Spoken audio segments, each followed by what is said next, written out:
Hello and welcome to Reflections. Today I'm pleased to be speaking with Saleh Nas, a noted Bahraini filmmaker. We'll be discussing film, advice for aspiring filmmakers, as well as spirituality and philosophy. We begin by talking about the music video we just completed for my song Al Faqir.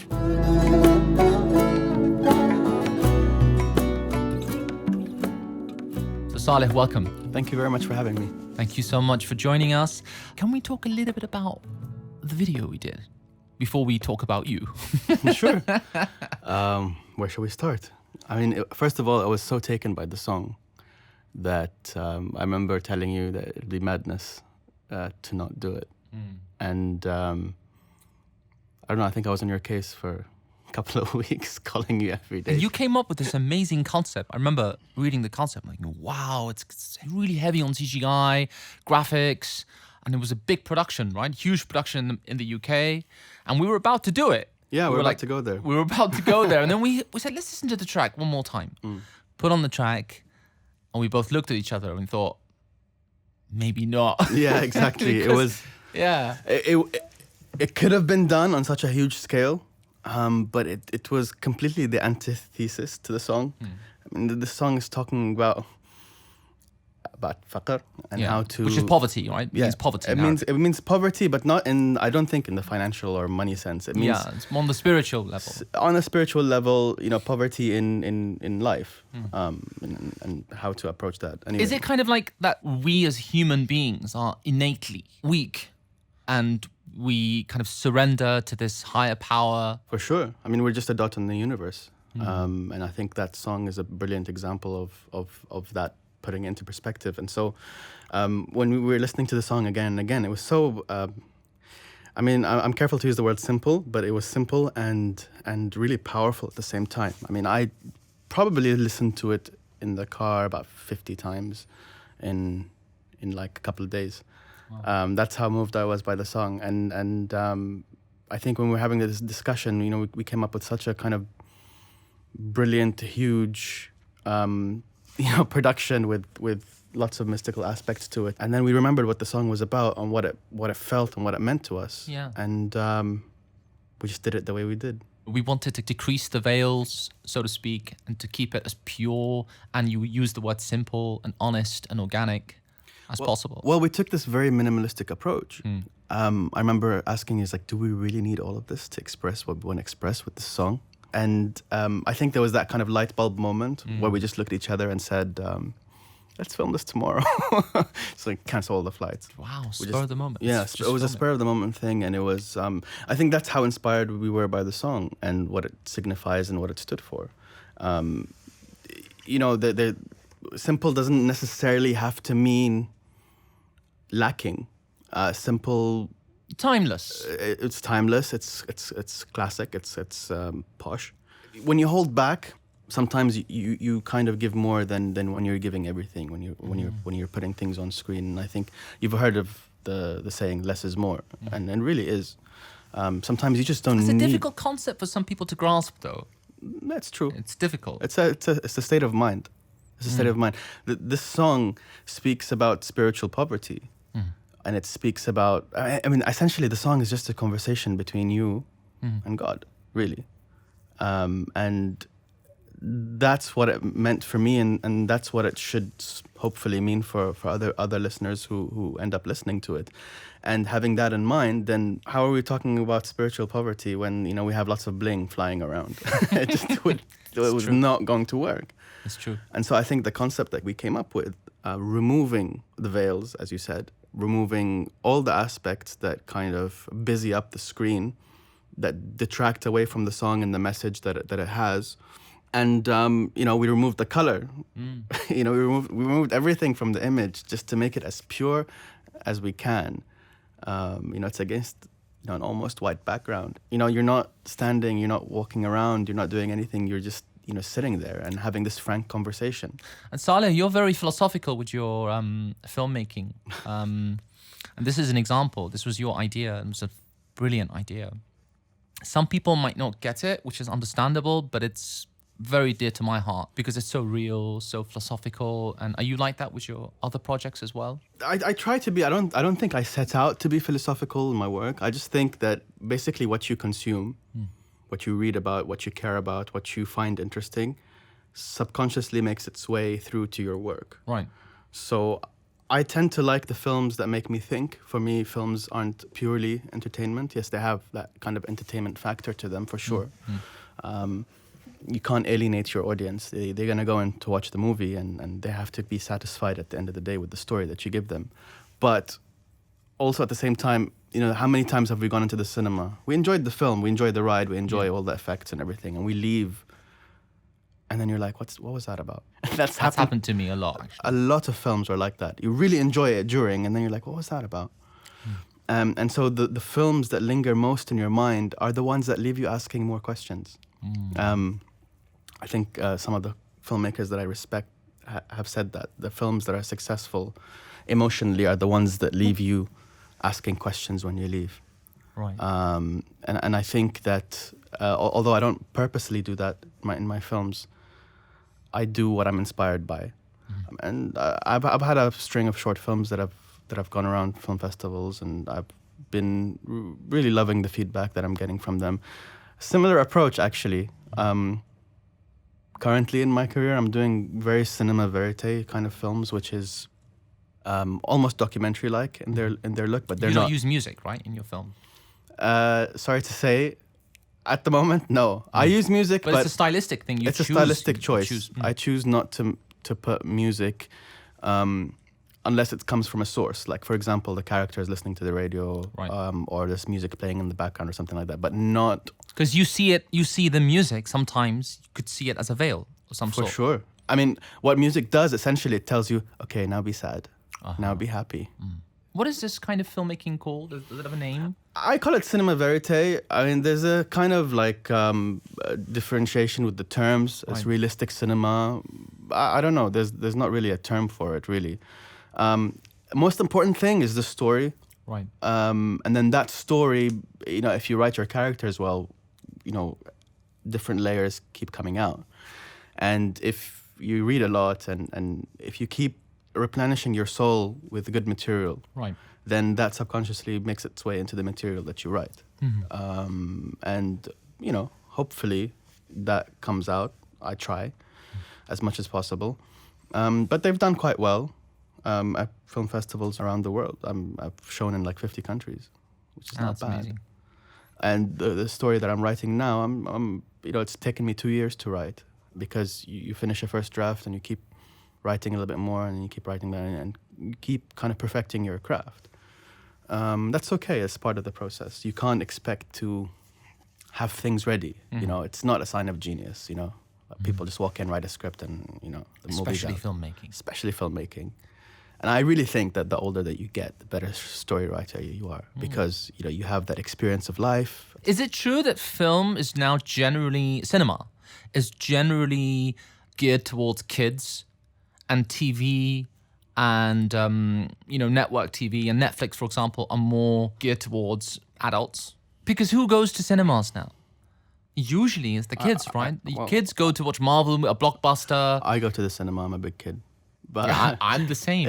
But you find that there's so many movies out there now that they're amazing movies, but they can't sell seats. Because I've heard, correct me if I'm wrong, I've heard now that movie making and the whole cinema industry is not so much about getting people to watch films, it's about selling seats.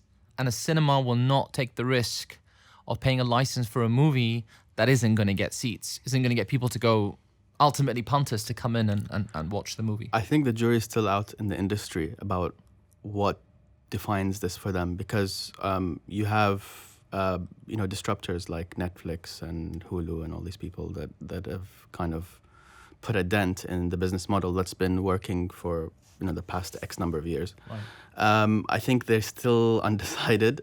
And definitely Netflix is here to stay. A couple of years ago, Cannes Film Festival, there was a huge hoopla about them showing a Netflix-funded film. Right. Does that qualify as cinema?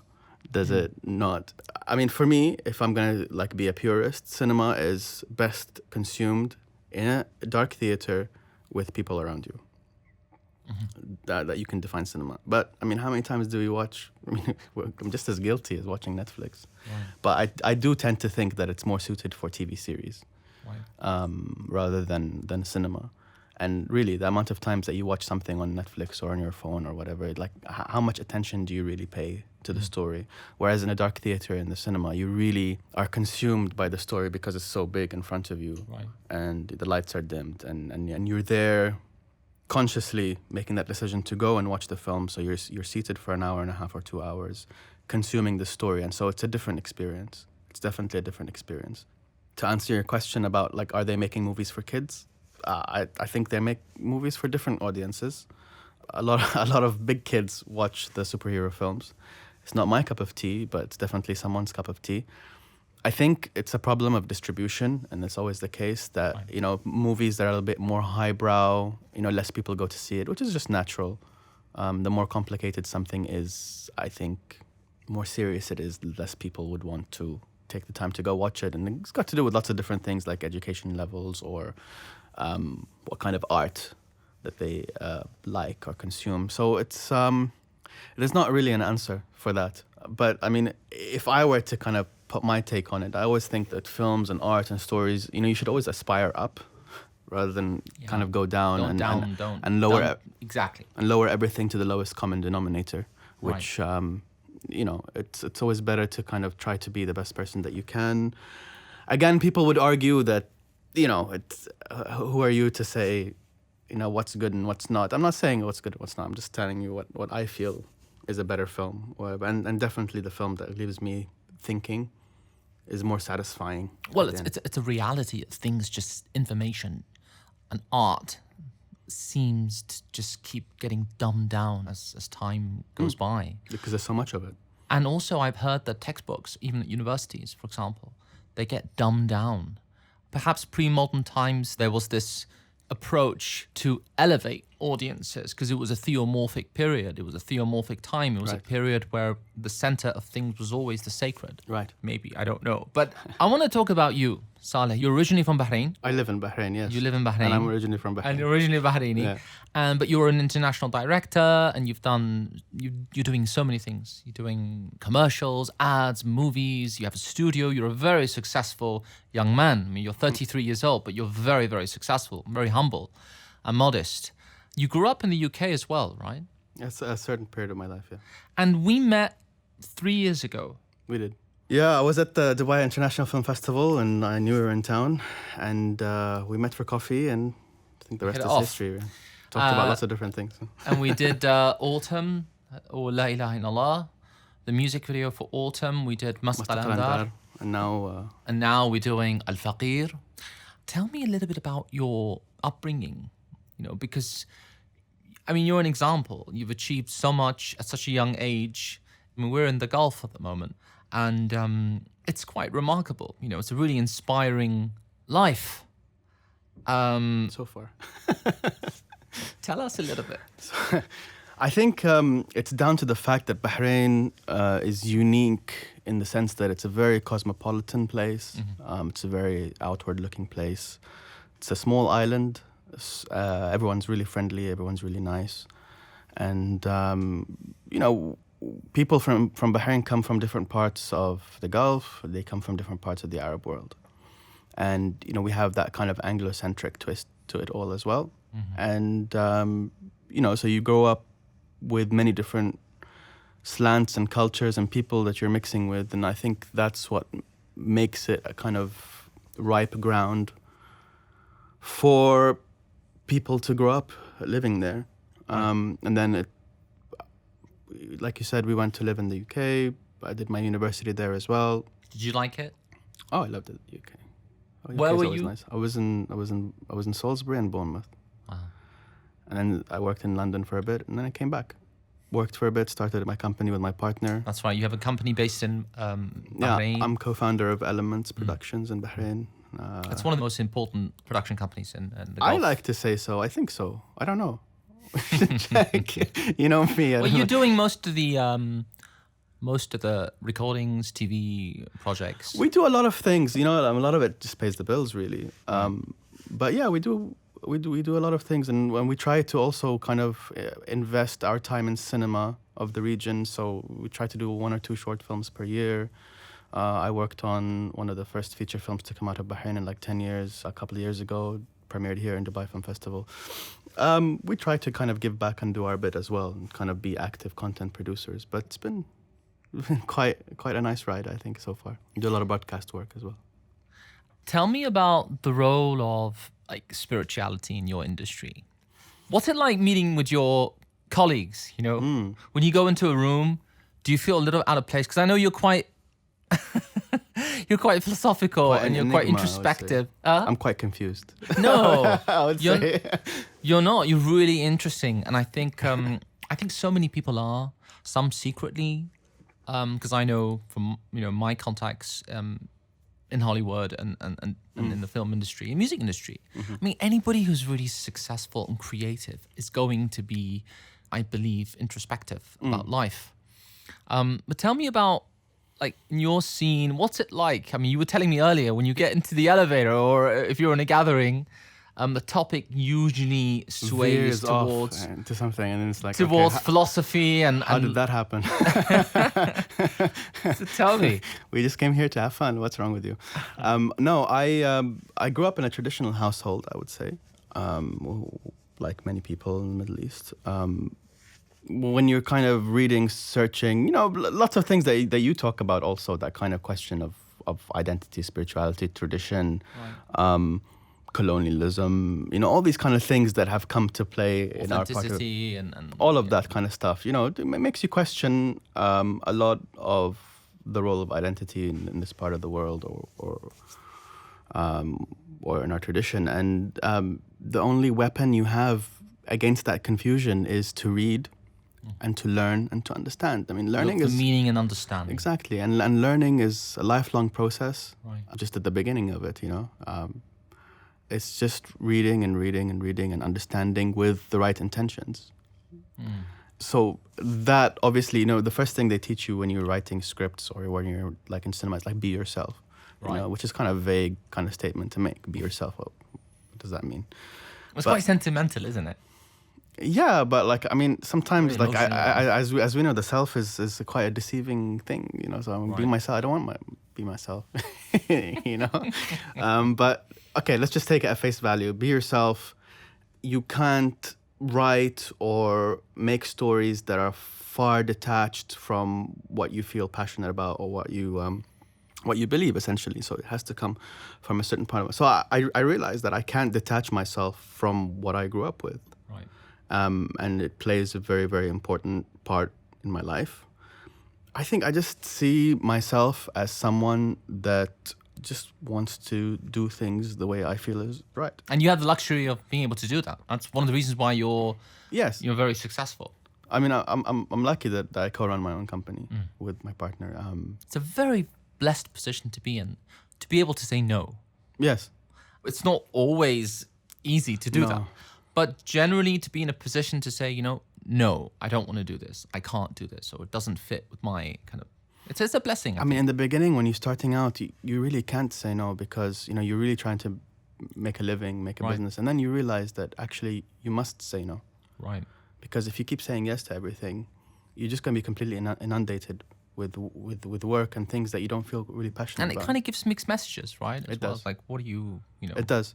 So I started seeking out projects that I want to do, and I try to do that as much as possible.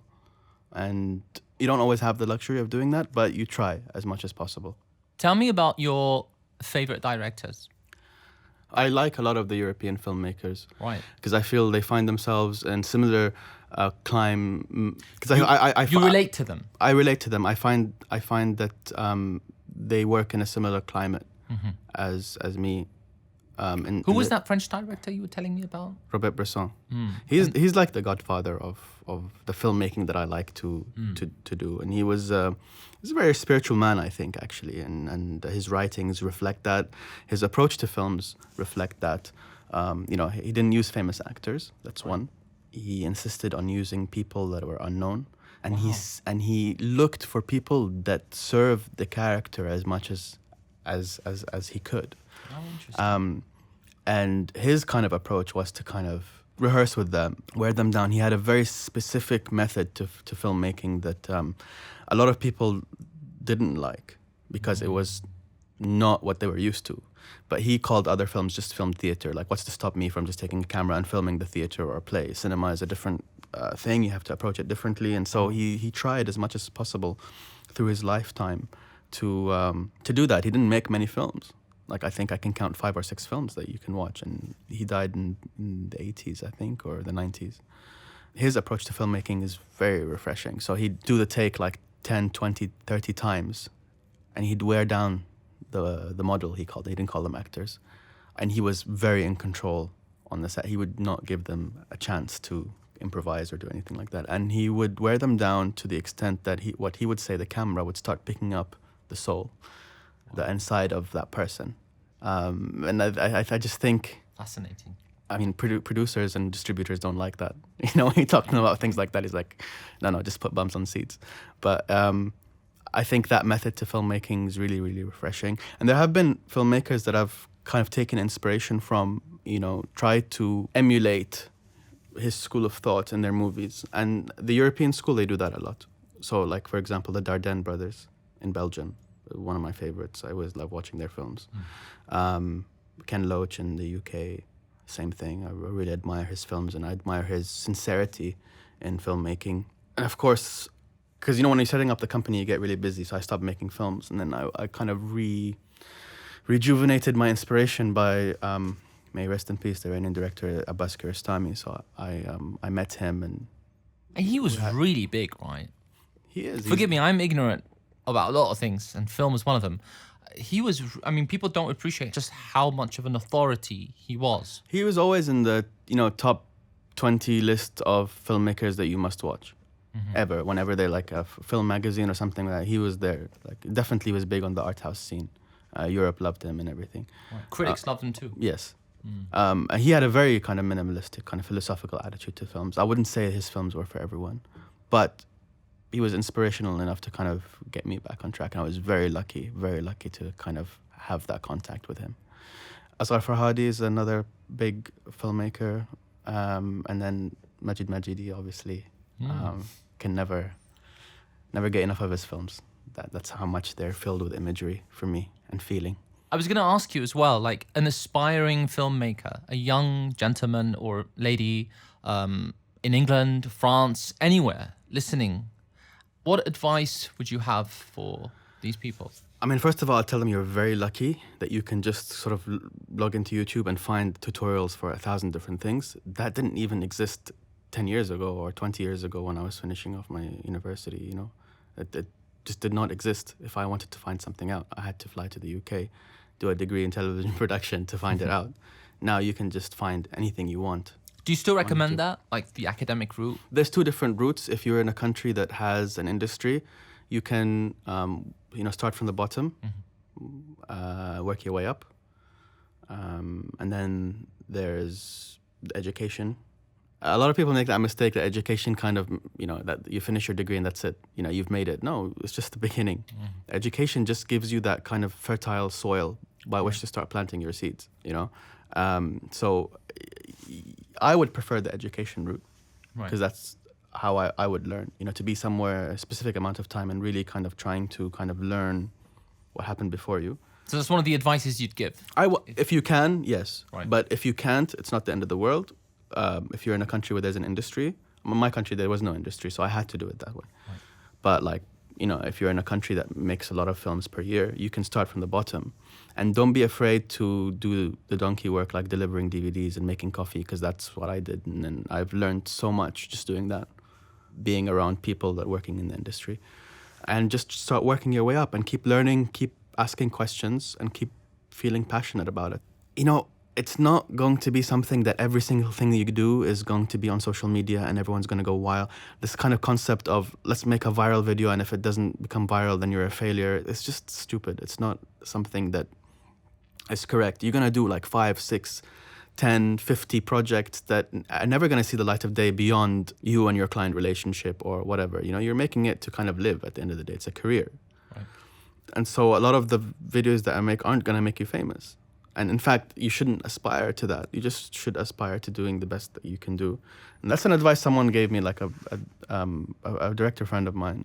And he told me this a long time ago. And I didn't believe him at first, because, when you're young, you're kind of saying... Hungry for... Exactly. But now I'm a little bit older, I kind of realized that the projects that you truly feel proud about are, you can count them with the fingers of your hand.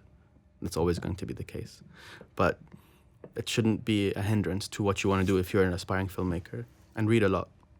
That's the most important thing. Any reading lists? No, just because everyone has different tastes and everyone has different... But in film? In film, there are a lot of film books. I mean, because film is just such a varied field. If you want to be a producer, try to find books about producing. If you want to be a sound designer, find books about sound design.